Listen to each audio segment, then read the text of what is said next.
¿Qué tal? ¿Cómo estáis? Bueno, muchísimas gracias por acceder a mi grupo de Telegram y quería de nuevo pues tener este detalle con vosotros y vosotras por la confianza y por estar día tras día siguiendo mis publicaciones, mis vídeos y demás. Y como estoy en pleno proceso de creación de un nuevo proyecto y estoy ahora muy metido con todo el tema de hablar bien en público, de la exposición oral de la programación y de las unidades didácticas, llevo ya tiempo yendo a un curso de oratoria todas las semanas. Me gusta mucho hablar en público y más que hablar en público, mejorar y cada vez sentirme más cómodo.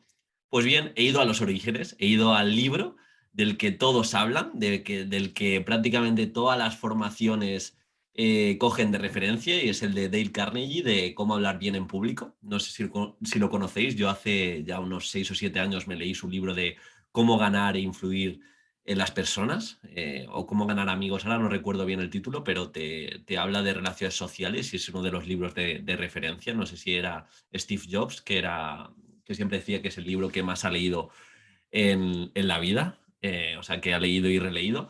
Y el de cómo hablar bien en público, pues bueno, es otro bestseller, es de referencia para si tenéis o si queréis hablar bien en público y esto, pues en nuestro caso que somos opositores, somos docentes, nos viene de perlas en nuestra exposición oral. Entonces lo que he hecho es resumir los principales capítulos, ya veréis que muchas ideas os resuenan y vamos a empezar ya. ¿Cómo hablar bien en público? Siempre hay 3 discursos por cada uno que realmente diste, el que practicaste, el que diste y el que quisiste dar. Ojo, ¿eh? Vamos a practicar un discurso, nos va a salir de X forma, vamos a dar un discurso, vamos a pensar si nos ha ido bien o mal, y ese tercer discurso que es el que quisimos dar. Bueno, Carnegie, rápidamente, como he dicho, libro de 1926, era un empresario experto en comunicación y en relaciones sociales. Eh, He querido destacar este libro también y estoy trabajando en un proyecto de comunicación justamente por eso, porque el 75% de las personas tenemos glosofobia, es decir, nos da miedo hablar en público, nos da miedo escénico. Eh, Al final, conforme lees, conforme te formas, conforme vas desarrollando la habilidad, te das cuenta de eso mismo, que es solo una habilidad y se puede mejorar como cualquier otra. Y bueno, y ya lo digo, los docentes, y en este caso los opositores, debemos ser los mejores comunicadores. Así que este libro es para tenerlo en cuenta. Vamos a empezar sin más dilación. Capítulo 1 habla del valor de la confianza, habla de la importancia de, tanto en nuestra práctica como a la hora de hablar en público, ese deseo vivo y tenaz. Lo primero de todo, que muchas veces se nos dice, si no comunicas bien no tienes nada que hacer. Claro, pero tendrás que tener conocimiento sobre ese tema. Así que la base para comunicar bien es de verdad saber cabalmente, en este caso, el tema que vamos a tratar. En el caso de las oposiciones, conocer muy bien de primera mano la programación didáctica. Hemos de saber cuándo decir las cosas, el ir con energía y el respirar cuando toca para no quedarnos sin voz o para no quedarnos en ese discurso inacabado. Y el cuarto consejo que da en este capítulo es el de la práctica.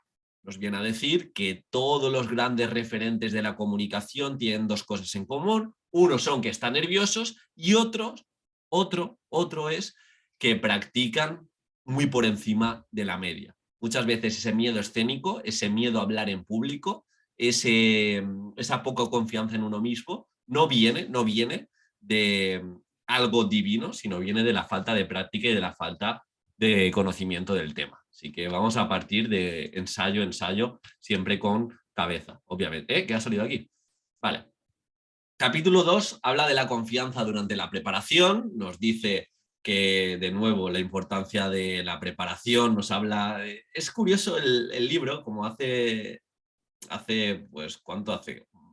Casi 100 años que está escrito, casi 100, en 2026 va a hacer 100 años, pues habla mucho de la Biblia y demás, pero bueno, nos dice, el amor perfecto destruye el miedo, lo mismo hace la perfecta preparación, nos quita el miedo. Y esto es muy importante, siempre en mis podcasts eh, comparto esta idea, que cuanto más practiquemos, más natural vamos a sonar.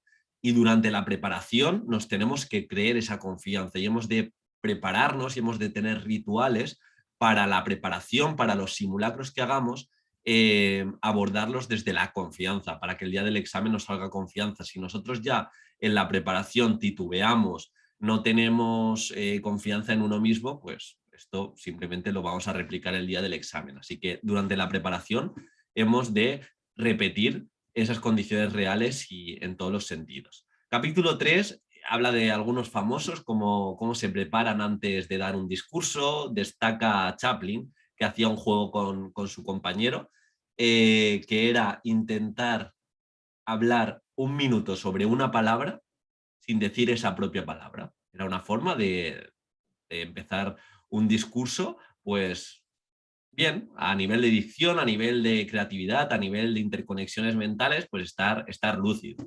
Y luego habla de Wilson, que era otro artista famoso de la época, no sé muy bien a qué se dedicaba, pero me ha llamado la atención porque su discurso lo escribía de pe a pa lo que iba a decir y también luego escribía las ideas principales. Y nos viene a decir que mediante la escritura es un esfuerzo cognitivo. Bueno, no nos lo dice eso, esto también lo extrapola el curso de técnicas de estudio, pero que cuando escribimos, pues de alguna forma hacemos tangencial lo que vamos a decir y hacemos tangible, mejor dicho, y luego pues se ve de una forma mucho más clara y es otra forma de practicar. Hay muchas formas, hay muchos rituales, estos son algunos que podemos tener. En mi caso, yo antes de la exposición lo que hacía el día del examen me hice una pequeña exposición en mi casa, igual que el día antes del simulacro, o sea, el mismo día del simulacro, minutos antes lo que me hice es un pequeño simulacro, no os digo de estar toda la hora, pero sí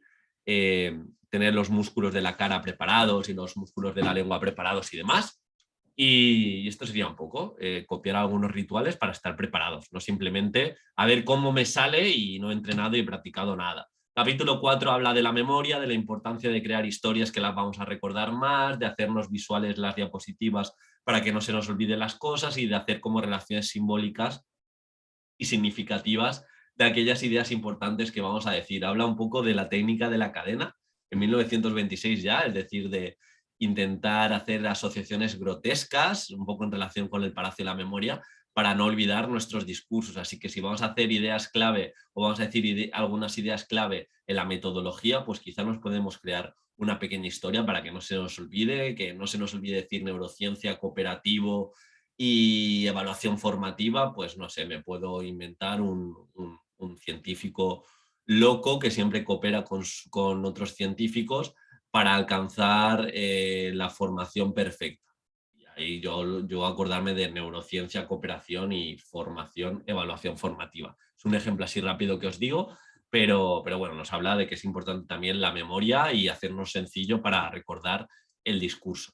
De nuevo habla de la importancia de mantener la atención de nuestro público y nos dice que la mejor fórmula para evitar que nuestro público se duerma es la pasión. Es transmitir pasión, es tener control del tema y de verdad empatizar con nuestro público para que de esta forma pues, no se duerma en el tribunal. Aquí hay un ejemplo muy concreto, ya que eh, nuestro jurado, por así decirlo, nuestro público se va a enfrentar a temas muy parecidos durante mucho tiempo y nuestra empatía de partir de darles recursos y propuestas orales únicas. Y esto se hace desde la pasión. De nuevo habla de algunos elementos indispensables para estar preparados frente al público. Habla de constancia, ensayo. Es muy pesado, pero a mí me gusta esta forma de prepararse frente a la vida, que muchas veces buscamos las fórmulas mágicas y realmente sí está bien tener un plan y hay que tener un plan y hay que tener evaluación, pero si no tienes constancia, si no haces lo que tienes que hacer, todo lo demás sobra. Y como he dicho, muchas veces tenemos miedo a hablar en público porque no controlamos el tema, porque no lo hemos hecho nuestro, en este caso no hemos hecho nosotros la programación, no conocemos o no entendemos los puntos y es muy difícil, así que vayamos confiados. Así que elementos indispensables, constancia, ensayo, tener un plan, obviamente, constancia, evaluar cada X tiempo nuestros eslabones débiles y nuestro avance a la hora de prepararnos en público. Luego habla del secreto de la buena elocución. En el capítulo 7 nos comenta la importancia del tono, de no sonar todo el rato neutros, del ritmo y de la velocidad de nuestro discurso, de ir haciendo pequeñas variaciones. definitiva, aquí una prueba práctica muy sencilla es que nos grabemos y vemos si de verdad pues aburrimos o únicamente metemos pasión en puntos cada 10-15 minutos y no cada menos tiempo. Pero de verdad es importante no sonar todo el rato neutro. De hecho, una de las, creo, claves que me hicieron sacar muy buena nota en mi exposición es el elemento de suerte de tener justo antes de mi persona un opositor que hizo toda su exposición con este tono hablando así. En la introducción os voy a presentar una muy buena metodología didáctica en cuanto a los objetivos tendremos de etapa, didácticos y de aprendizaje en lo referente a las competencias. Hay 7 competencias clave según la orden ECD 65/2015. Claro, si habla así, luego la persona que vaya después pues lo tiene mucho más sencillo. Y hay un sesgo que se llama sesgo de anclaje y con esto también podemos jugar en nuestro beneficio. Bueno, no podemos jugar, pero si tenemos suerte, pues hemos de contemplarlo. Y es que siempre tendemos a comparar con lo que nos ha pasado recientemente. Es decir, si vamos después justo de alguien que lo ha hecho tremendamente bien, quizá es más difícil que saquemos buena nota. O no. O mira, son dos buenos, pero sí que solemos tener ese sesgo de anclaje. Pero si hay alguien que lo ha hecho muy mal, o 2, 3 opositores que lo han hecho muy mal, y luego llegamos nosotros y hemos preparado la propuesta oral a conciencia, vamos a destacar mucho, mucho más. Entonces, entender de ese tipo de sesgos, como cuando nos compramos eh, cuando alguien se compra algo muy caro, no sé, me lo invento, un iPhone, se compra un iPhone de estos nuevos y les cuesta 800 euros, claro, luego se compra la carcasa por 50 euros y dice, es barato, me acabo de gastar casi 20 veces más, una carcasa o un cristal por 20 euros es barato. Y bueno, pues no es barato, hay soluciones más sencillas, pero tendemos como a comparar y tener ese sesgo de anclaje. Capítulo 8, el porte y la personalidad. De hecho, en la época nos habla de que hay distintos estudios que la personalidad influye mucho más que las acciones, por así decirlo. Así que es muy importante, de nuevo, la actitud frente a la preparación y frente al día de la exposición oral, esa actitud que vamos a mostrar y esa pasión que vamos a mostrar al tribunal. Estoy haciendo, no habla del tribunal en ningún momento, pero estoy haciendo aquí como relaciones continuas con el tribunal de oposiciones. Imaginad que el hombre este hace casi 100 años ya hablaba de las oposiciones. Bueno, este libro sé que va a ser referencia para las oposiciones de educación. Y bueno, habla de los detalles. Yo, como siempre, si me seguís, ya sabéis que una oposición muchas veces se decide por detalles y la vestimenta es otro detalle que cuenta. La primera impresión es clave y no tenemos una segunda oportunidad para dar otra primera impresión, así que os recomiendo que vayamos arreglados, que cuidemos los detalles en cuanto a peinado, en cuanto a barba, en cuanto si eres chica, pues no sé, el peinado que mejor te quede, barra más cómodo lleves y de ropa pues colores neutros, que tampoco la ropa hable por nosotros, pero sí elegantes entre comillas y buscando esa comodidad. Capítulo 9 y capítulo 10 hablan del inicio y del final del discurso. En este caso nos dice que no empecemos con chistes o pidiendo perdón o pidiendo gracias. La verdad que yo lo dije, yo estoy acostumbrado a decir gracias porque me escuchen.